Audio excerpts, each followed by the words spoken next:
Un film, c'est avant tout une histoire, mais aussi une alchimie entre un réalisateur et son comédien. Ce soir, j'ai l'immense plaisir de recevoir le réalisateur Frédéric Socher et le comédien Nader Boussandel. Ils ne se connaissent pas, mais vous allez le voir, c'est une rencontre de passionnés du cinéma. Bienvenue dans Divan.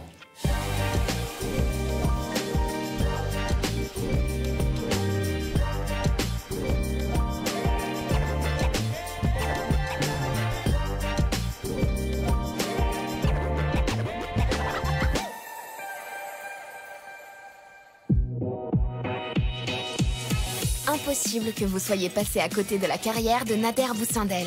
Côté stats, depuis 2001, il est apparu dans pas moins de 27 films. C'est bien lui que vous avez vu dans La Marche, Les Barons ou encore New York. Une carrière qu'il doit peut-être à celui qu'il considère comme son mentor, Edouard Baird.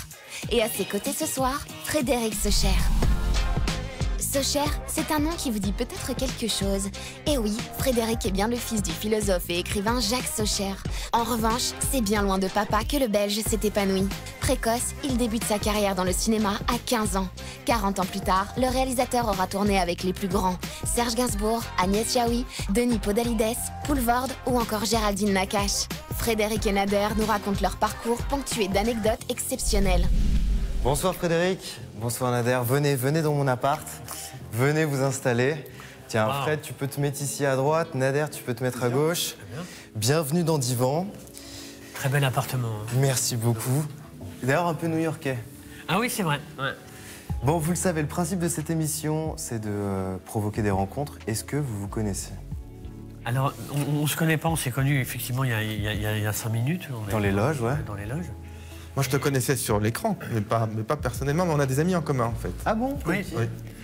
Oui, Géraldine Nakache, justement, avec qui tu... Je viens de faire mon nouveau film, Le cours de la vie, voilà. Et puis, je connais aussi Edouard Baird, mais moins que Géraldine Nakache. Il avait fait une petite apparition dans un de mes films aussi. Ah, d'accord. On a plusieurs personnes en commun. Ah, d'accord, d'accord. Je savais pas qu'il avait fait une apparition dans un de tes films. Bon, bah, c'est super. Bon, pour provoquer cette rencontre, j'aime bien commencer avec des affirmations sur l'un et sur l'autre. Vous allez me dire c'est vrai ou faux. Ça marche? Ok. Au sujet de Nader, Frédéric, est-ce que c'est vrai qu'il s'est offert une petite escapade british en 2007 dans les vacances de Mr Bean? C'est une colle. je vais dire vrai. Pourquoi? Ça sonne vraiment véridique ce que je suis en train de dire? Je le sens bien. Mais c'est purement instinctif. Alors, l'escapade n'était pas british. J'ai effectivement tourné dans Mr Bean. Donc c'est faux alors? Bah, j'ai pas été en Angleterre. C'était sur la Côte d'Azur, le film se déroulait sur la Côte d'Azur. Mais alors c'est à la moitié vrai, puisque c'est un film donc anglais, tourné en France sur la Côte d'Azur. Bon bah voilà, il a gagné quelque chose, il a quoi, la moitié de quelque chose? La moitié de quelque chose, alors. Voilà. Non, il a rien gagné. En revanche, il a gagné une affirmation sur lui. D'accord. Vrai ou faux, son gros crush, c'était Catherine Deneuve. Écoute, je sens amoureux du cinéma, amoureux de grands réalisateurs qui ont travaillé avec Catherine Deneuve. Je pense que c'est vrai. Je pense que c'est vrai. Mais c'est un peu pareil, c'est à la fois vrai et faux. D'accord. Parce que quand j'étais enfant, je rêvais de Catherine Deneuve. Et un jour, j'étais dans une salle de cinéma à Paris où il passait un film. Elle est venue s'asseoir à côté de moi. Mais non, c'est pas vrai. Si. Et alors, c'était au Publicis, qui n'existe plus, Saint-Germain-des-Prés. Okay. Et pendant tout le film, j'ai regardé Catherine Deneuve, j'ai pas regardé l'écran, en fait. Okay. Donc c'est un peu vrai. Est-ce que c'est vrai que tu as essayé de la recontacter en cherchant son nom dans l'annuaire? Aussi vrai, oui. Et alors? Il y avait une Catherine Deneuve, mais c'était pas la bonne. Et quand tu l'as eu au téléphone, qu'est-ce qu'elle t'a dit? Ben, elle se faisait souvent ennuyer, donc elle n'était pas très sympathique. Elle n'était pas super contente que tu l'appelles, quoi. Voilà. Je sais qu'à une certaine époque, on pouvait trouver les numéros de téléphone de certains acteurs. Daniel Rousseau, moi, je me souviens, j'ai cherché dans l'annuaire et j'ai fini par trouver. Et je l'ai appelé, il était très sympa, en fait, au téléphone. Donc ça peut arriver des fois. C'est vrai que ça peut être une belle surprise. Alors, une autre belle surprise, je ne sais pas si c'est vrai, ce sera à toi de me le dire. Premier film que fait Nader, il est aux côtés, enfin, il est dans un film avec De Niro et Jean Reno. C'est un vrai truc ou pas? Alors, c'est à moitié vrai. Non, mais pardon, pardon, j'ai perdu les règles. Ouais. Bon alors. Et donc c'est à moitié vrai. Je ne sais pas. En fait, alors, j'ai vu effectivement De Niro et Jean Reno. C'était en fait plus une figuration qu'un rôle que je jouais. Mais bon, en tout cas, moi j'étais encore au conservatoire, donc de théâtre, et ça faisait partie de mes premières expériences de plateau et tout ça. Et effectivement, ma première expérience de plateau, ça a été de rencontrer donc voilà mon idole qui était Robert De Niro, qui est là à 2 pas comme ça. Et donc effectivement, ça a été quelque chose de marquant pour moi. Est-ce que c'était marquant? Alors, je ne sais pas si tu étais là, mais au cours du tournage, j'étais fait arrêter par la police française pour être suspecté d'être dans un réseau de prostitution. C'est au courant de ça ou pas? Alors, j'en avais entendu parler, ouais. Bon, après, c'est une histoire un peu... je ne sais pas comment ça s'est terminé, d'ailleurs. C'était sur Ronin? Ouais, c'était sur Ronin, ouais. C'était sur Ronin, oui, parce que là, du coup, il vivait à Paris, pour le coup. Après, il devait fréquenter sûrement des endroits où il y avait...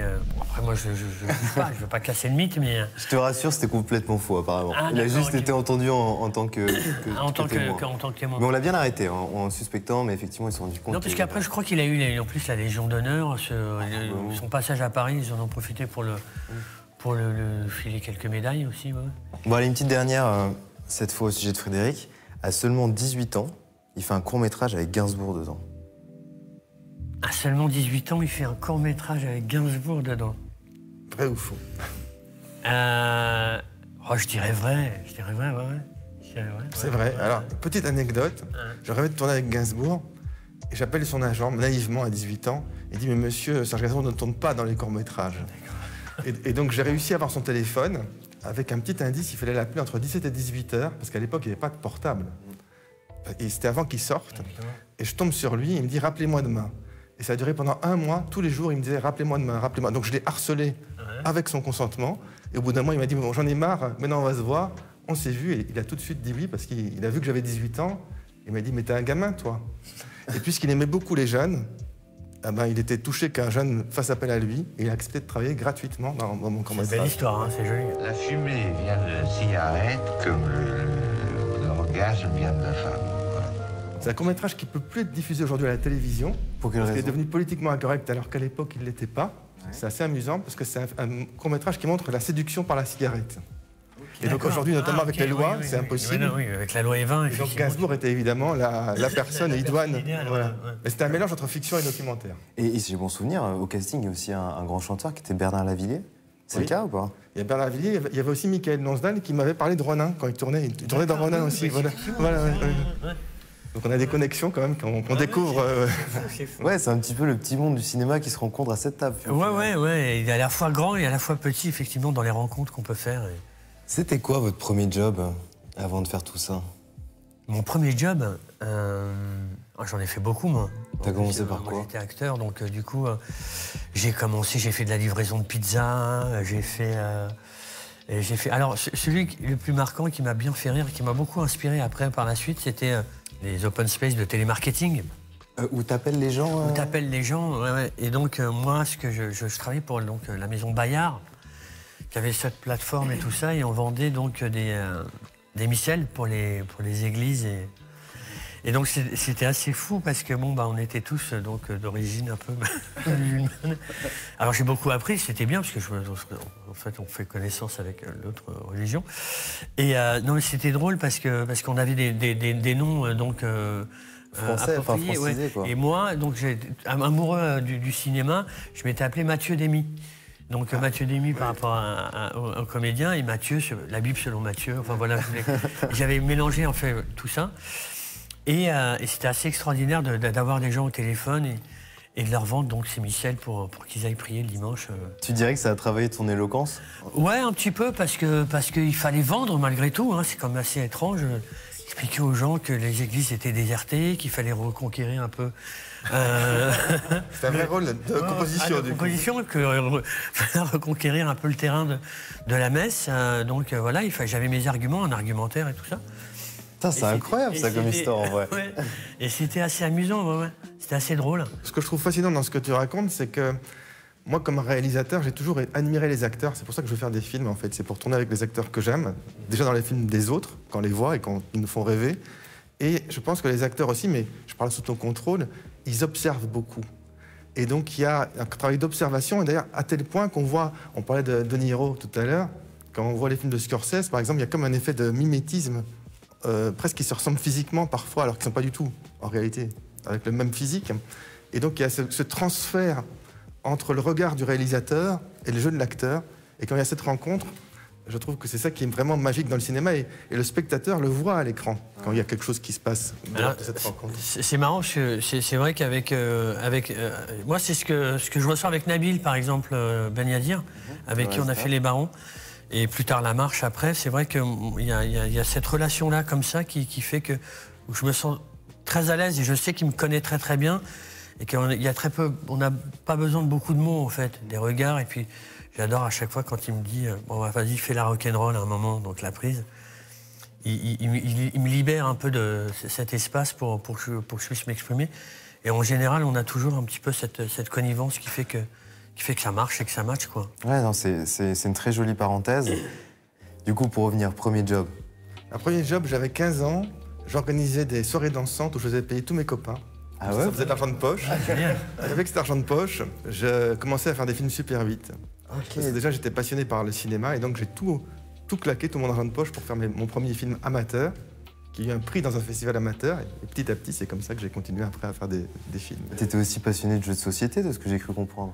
Oui, j'ai fait aussi un jeu de société, mais ça, c'est pas un job, qui s'appelait Silence on tourne, et dont j'avais 15 ans, et dont le but du jeu, c'était de faire son premier long métrage. Et il fallait aussi, ça c'est amusant, il fallait aussi que à la fois le film soit idéalement un succès public, mais aussi un succès critique. Genre une sorte de monopoly du cinéma, quoi. Génial. Voilà. Mais alors du coup, il y a un côté un peu scénariste quand on crée un jeu, finalement. Oui, bien sûr, mais il y avait donc cette sorte d'obsession de cinéma déjà tout le temps. Tout le temps. Et ça devient d'où, cette obsession? C'est un truc familial ou c'est un truc que tu as créé tout seul? Ma grand-mère m'amenait tous les mercredis, à l'époque il y avait encore des cinémas de quartier à Bruxelles, et il y avait encore une double programmation, on voyait 2 films, et c'était des classiques. Et moi je ne savais pas que c'était des classiques, j'avais 6 ans. Et donc sans le savoir, j'ai vu tous les classiques hollywoodiens, entre 6 et 10 ans, enfin pas tous, mais beaucoup, toutes les semaines. Et donc je me suis dit, mais c'est ça la vraie vie. C'est pas la vie que je vis, c'est la vie là, sur le grand écran, c'est cette vie-là que je veux. Et donc c'est comme ça que par la suite, j'ai eu envie de faire des films. Pour toi, Nader, comment tu as construit cet amour du cinéma? Pareil, est-ce que c'est un truc à l'intérieur de la famille, que tu as fait tout seul avec des potes? C'est quoi tes souvenirs par rapport à ça? J'ai des souvenirs de télévision, moi, plutôt. Ah oui, c'est plus à la télé? Bah, en fait, le dimanche soir, il y avait toujours le film du dimanche soir. Et souvent, il y avait des classiques qui passaient. J'ai des souvenirs comme ça, donc les classiques de De Funès ou des trucs... Ça a commencé comme ça, et on se posait, on avait un vrai rendez-vous. Puis après, c'est une nature aussi. J'avais cette nature-là, comme ça, à vouloir toujours faire un peu le clown, un peu le... Voilà, et c'est comme ça que c'est né. En fait, moi, je crois que mon métier, je l'ai aimé en le faisant à chaque fois. Ouais. C'est-à-dire que c'est d'abord un copain qui m'a dit « Tiens, tu devrais faire des cours de théâtre ». Alors, sans conviction, je ne savais pas trop. Et puis, à un moment, je pousse la porte. J'ai mis du temps à pousser la première porte. Pourquoi, tu avais des préjugés par rapport au théâtre ou... Non, je pensais que c'était un petit peu élitiste. Donc, que moi, j'étais dans une petite banlieue, donc... Voilà, avec tout ce que ça correspond et tout ça, j'ai l'impression que c'était pas quelque chose qui était à ma portée. Et du coup, j'ai dû un petit peu pousser voilà, tous ces clichés-là pour arriver enfin à pousser justement cette première porte. Et puis déjà découvrir des textes, par exemple, que j'aurais pas découvert dans mon quartier, je pense. Puis voilà, et puis au fur et à mesure, et puis après il y avait des filles aussi que j'aimais beaucoup. Donc du coup, il y avait toujours une jolie fille avec qui je voulais répéter une scène et tout ça. Donc au fur et à mesure, ça m'a amené à découvrir... c'est un peu grâce à l'amour, alors, finalement. Sur les cours de théâtre, je pense qu'il y a 2 choses. Il y a évidemment toi, par exemple, qui est un acteur, un vrai acteur, mais même les gens qui ne sont pas acteurs. Je trouve que tout le monde gagnerait à suivre des cours de théâtre, en fait. Ah oui. T'avais essayé, toi, ou pas? Non, justement, mais je trouve que tous les réalisateurs doivent à un moment aussi être devant une caméra pour savoir ensuite comment, entre guillemets, diriger, je n'aime pas ce terme, mais comment dialoguer avec les acteurs. Parce que je pense que les cours de théâtre, ça permet de s'exprimer, d'avoir un rapport au texte, de pouvoir parler en public. Et donc, c'est quelque chose qui manque, je trouve, dans nos écoles, je parle en France et en Belgique, où tout est tout sur le travail de l'écrit, alors que dans la vraie vie, on a tous besoin de pouvoir se parler, et donc être à l'aise quand on se parle. Et donc, Tu as complètement raison, et d'ailleurs ça se développe, mais c'est vrai qu'à l'époque, moi, de ma génération, c'était pas aussi évident que ça. Et j'ai un souvenir de théâtre où c'était très feutré, tout était rouge, tout était... Très solennel, quoi. Très solennel, et j'avais du mal à passer la porte en me disant « Waouh, c'est très chic, c'est très truc ». Et donc, du coup, ça m'a créé des complexes. Il y a Jean-Michel Ribes qui a cassé ces codes-là à un moment quand il a repris le Théâtre du Rond-Point. Je dis ça parce qu'on avait joué mes premières scènes, en fait, c'était au Théâtre du Rond-Point avec le spectacle d'Édouard Baird. À l'époque, ça s'appelait Grand Métier. Et il avait justement cassé tout ce côté feutré, il avait fait quelque chose déjà ouvert un petit peu le truc, et ça devenait déjà beaucoup plus accessible. Et ça, c'est hyper important, je te rejoins là-dessus, parce qu'effectivement, c'est vrai que c'est aussi un outil de vie qui est important, quoi, pour s'exprimer, pour... Édouard Baird, tiens, tu le mentionnes, on dit que t'es son poulain. Son poulain, il n'aimerait pas trop que... Bah, justement, est-ce que c'est vrai ou c'est faux, tiens? Non, c'est quelqu'un avec qui j'ai grandi. Avec qui j'ai beaucoup appris. J'ai grandi artistiquement. Ah, ok. C'est-à-dire que j'ai vraiment commencé avec lui. Je portais les malles à l'époque déjà à Radio Nova, et puis avec mon acolyte Christophe, on crée un duo, Christophe Menet. C'est grâce d'ailleurs à Christophe qu'on a rencontré Édouard. Et puis Édouard nous a vite pris sous son aile, et puis on a commencé avec le Grand Métier. Et c'était une scène ouverte aussi, ça nous a permis d'apprendre un peu notre métier à travers une troupe, donc avec des gens qui sont d'univers différents. Donc je lui dois pas mal de choses, en vrai, je lui dois beaucoup quand même à Édouard là-dessus. Puis après il m'a offert ce premier rôle au cinéma qui était donc À quoi bon. Ça part en sucette grave là. Tu seras toujours à chier, mon petit vieux. Où il m'a mis directement dans le feu, avec des gens comme Jean Rochefort, c'est là où je rencontre Jean Rochefort, avec Jeanne Moreau, Benoît Poulvorde à l'époque, Léa Drucker, enfin j'étais déjà... Chiara Mastroianni. C'était bien entouré déjà. J'étais bien... C'est un beau casting. C'est un très beau casting, et puis moi j'arrivais là-dedans, et puis j'ai vite appris, ouais. J'ai vite appris, et c'est un souvenir... Elle s'était faite comment, cette rencontre précisément avec Édouard? Radio Nova, qui était une radio assez connue, donc... Radio Underground, tenue par Jean-François Bizot, où il y avait déjà à l'époque Jamel Debbouze, Fred Testo, enfin, il y avait tout le gratin, comme on dit. Ça va, tout le monde? Si l'autre il insulte direct. Par contre. Ah, c'est à base d'insultes direct? C'est pas à base d'insultes, mais... Alors qui recevons-nous aujourd'hui, Ramzy? Nous recevons Jamel Debbouze. Alors, je suis arrivé là, mais en fait, j'espérais rencontrer Jamel Debbouze, moi, en fait. Ok. Et finalement, t'es tombé sur Édouard Baird. Je suis tombé sur Édouard Baird, et c'est marrant, parce que quand je raconte l'anecdote à Jamel, il me dit « T'as pas perdu au change, au final ». Et moi, je suis très heureux d'avoir rencontré Édouard, en fait. C'est un peu comme ça que ça s'est passé, voilà, c'est des chemins qui... C'est juste des destinées au bon endroit, au bon moment. Et puis je regrette rien, parce que je suis très heureux de mon parcours et d'avoir rencontré ce type génial. Ouais. Frédéric, pour ton parcours, j'ai vu qu'à un moment donné, donc je le rappelle, t'es le fils de l'écrivain Jacques Saugère. Oui.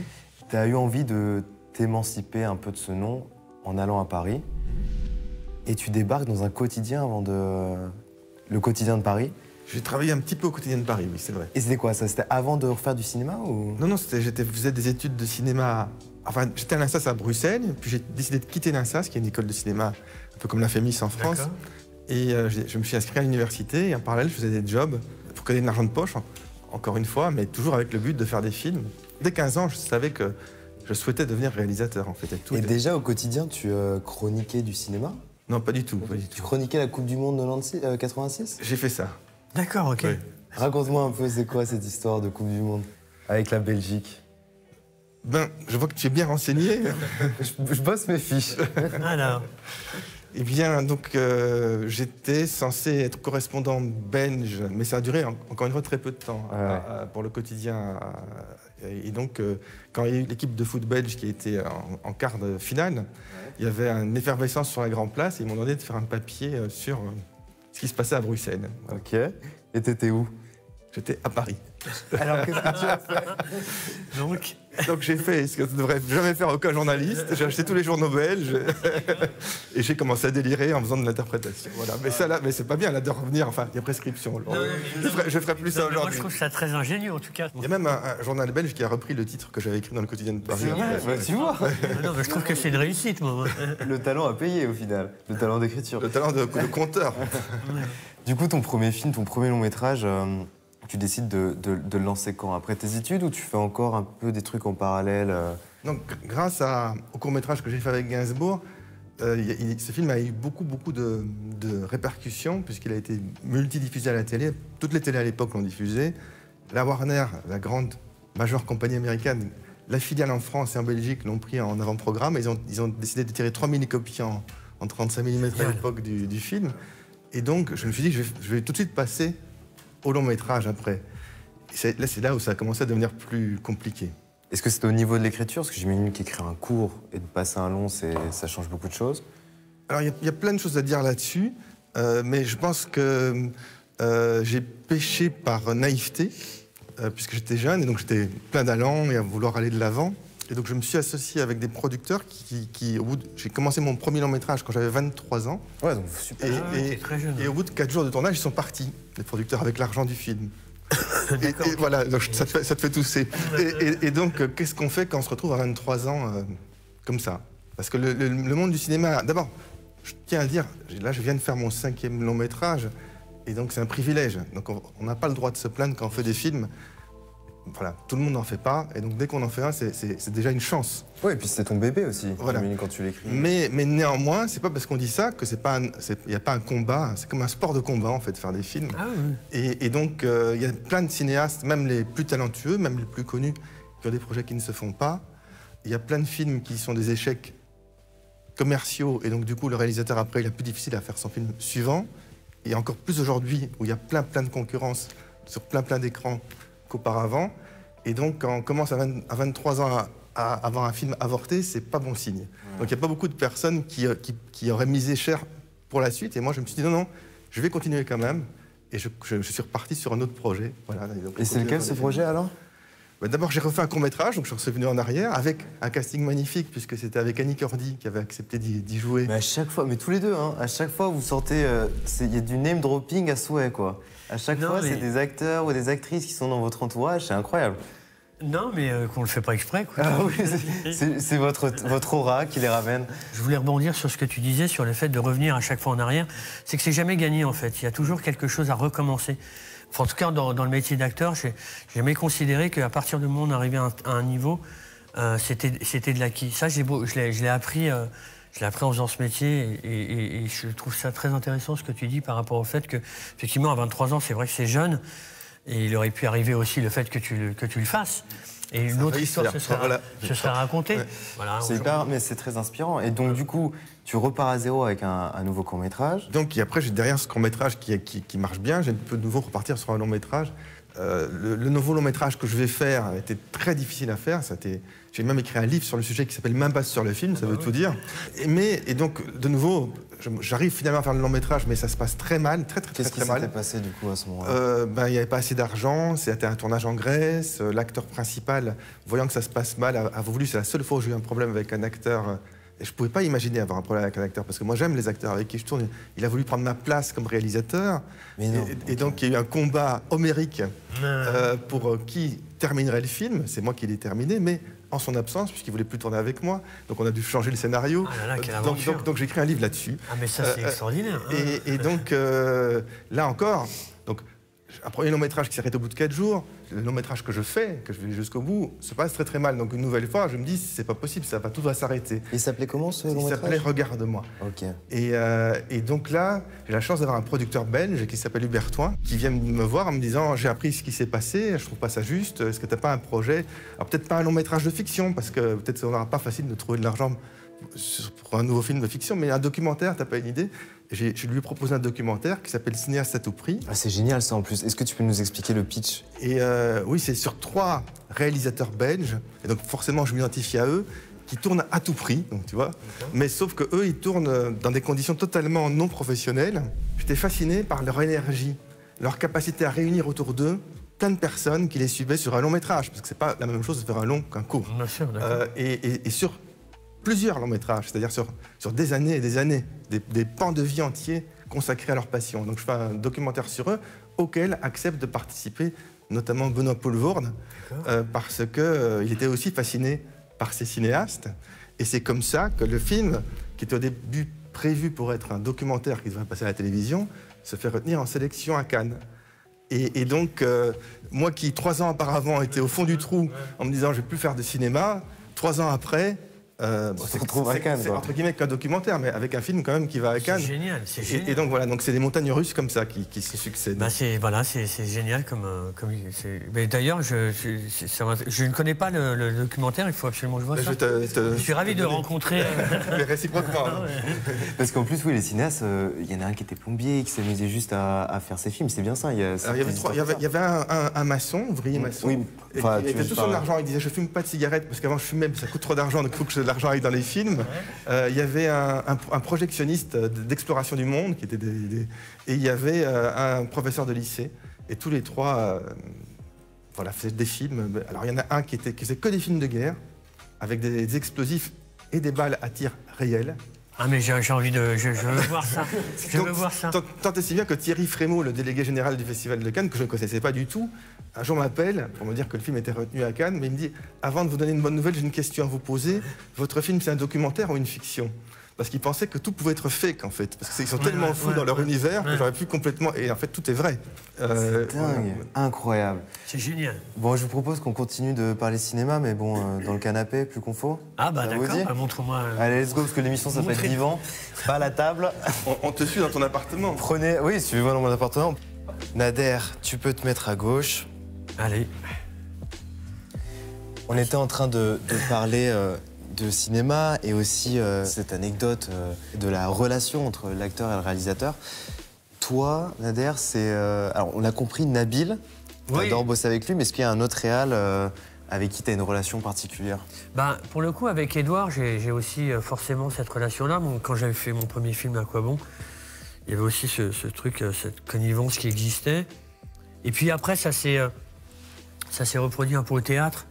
Donc c'est des gens que tu connais bien et qui finissent aussi par te connaître. Donc du coup, il y a des choses ils savent exactement où t'amener et ils connaissent vraiment... Moi, j'aime bien aussi avoir cette position-là d'acteur qui fait des propositions, mais avec cet abandon aussi que tu laisses au réalisateur. Nabil, comment tu l'as rencontré pour la première fois? Bah, en fait, il a fait son casting pour le film Les Barons. Bon, là, vous vous demandez sûrement comment un baron comme Mounir a pu se payer une BM. C'est très simple. La BM, on se l'est payée à 8. C'est pour ça, si je peux donner un conseil aux mecs qui se lancent dans ce genre d'investissement, c'est n'achetez pas une bagnole à 8. Achetez-la plutôt à 7. Parce qu'il y a 7 jours dans une semaine. Il avait une série de photos de comédiens qu'on lui proposait.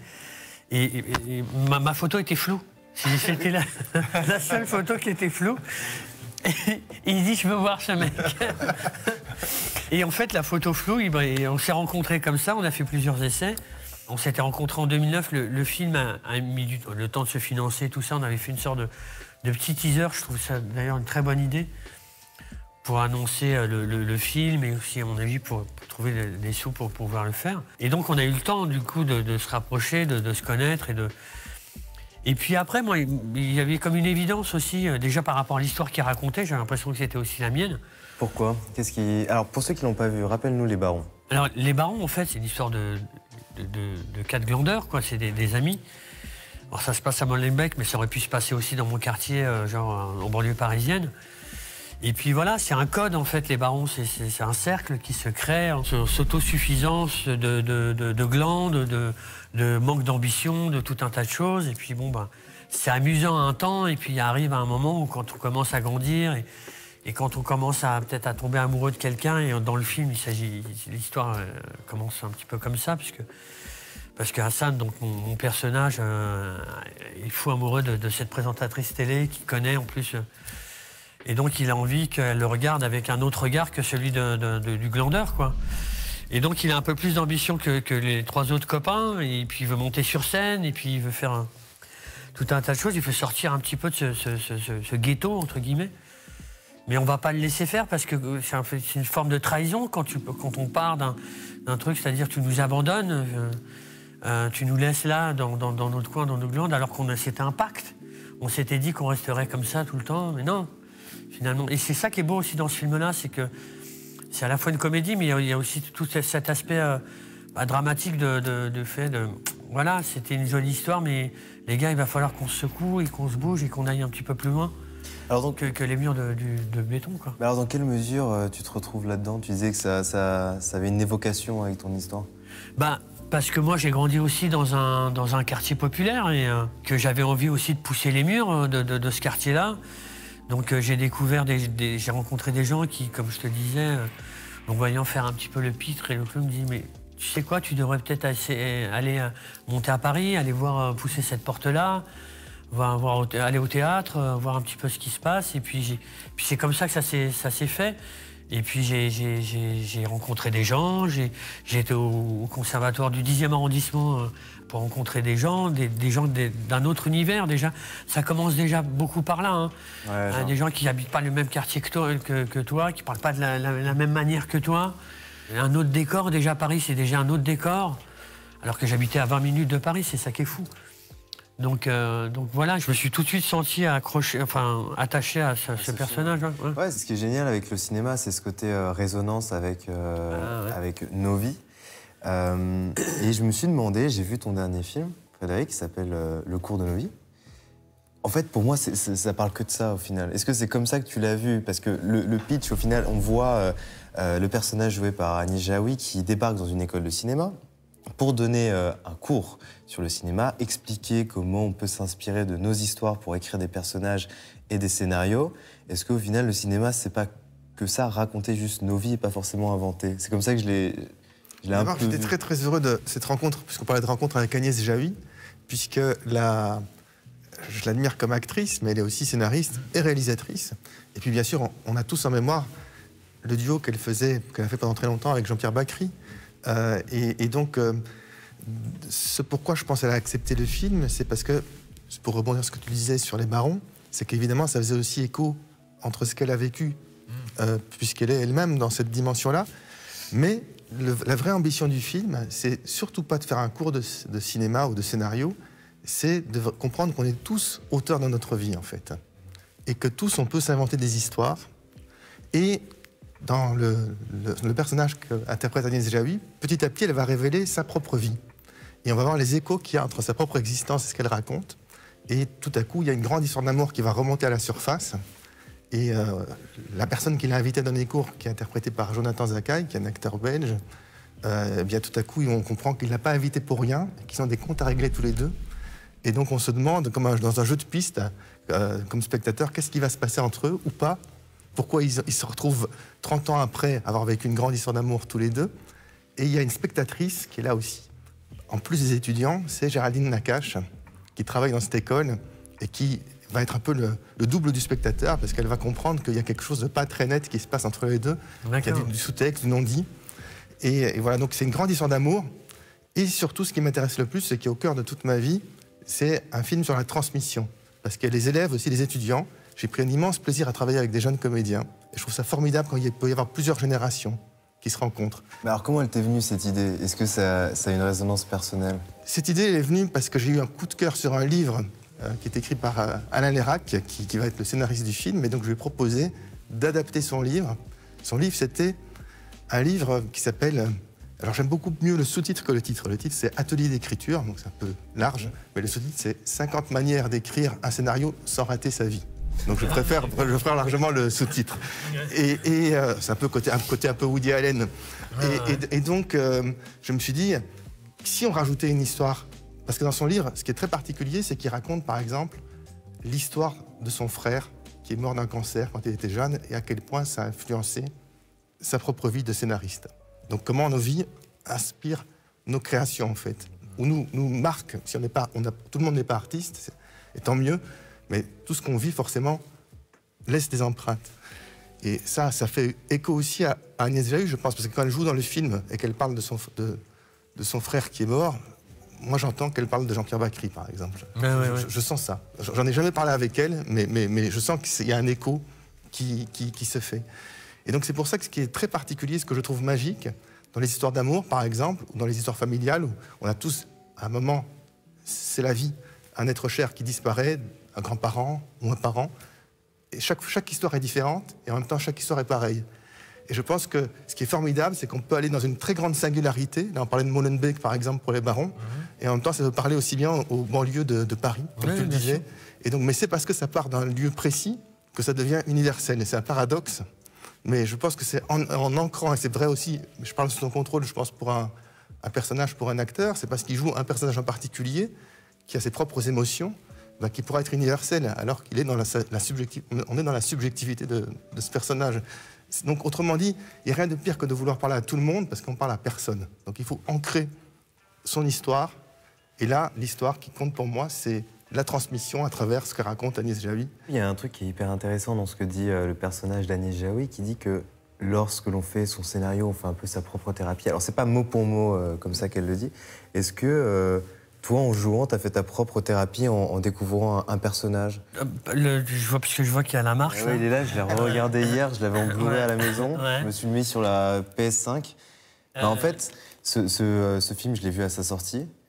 Je me souviens qu'il m'avait beaucoup marqué parce que c'est un pan d'histoire de France assez incroyable. C'est une marche contre le racisme et pour l'égalité. Bonjour. Tu viens pour la marche? Quand tu participes à un film comme ça, qui a un message aussi fort, est-ce que tu as l'impression que ça te change toi aussi, ça change qui tu es, quoi? Forcément, c'est une période que je ne connaissais pas beaucoup, en fait. J'ai appris à la connaître, effectivement, en faisant les démarches, parce que, encore une fois, je vais revenir sur l'histoire du film. C'est parce que ça part d'une histoire vraie, en fait. Ça part d'une histoire vraie. C'est un événement, en fait, historique qui s'est passé, donc en 83, où, suite à une bavure policière, et qui était déjà à l'époque banalisée, tellement ça Toumi Djadja, donc, qui a été victime de cette bavure-là, décide de faire une marche pacifique en partant de Marseille jusqu'à Paris. Et puis, ils partent à 12 au départ, et puis ils finissent à peu près 100 000, et ils arrivent jusqu'à l'Élysée. Et puis, François Mitterrand les reçoit, et pas mal de choses évoluent d'un point de vue juridique sur pas mal de choses.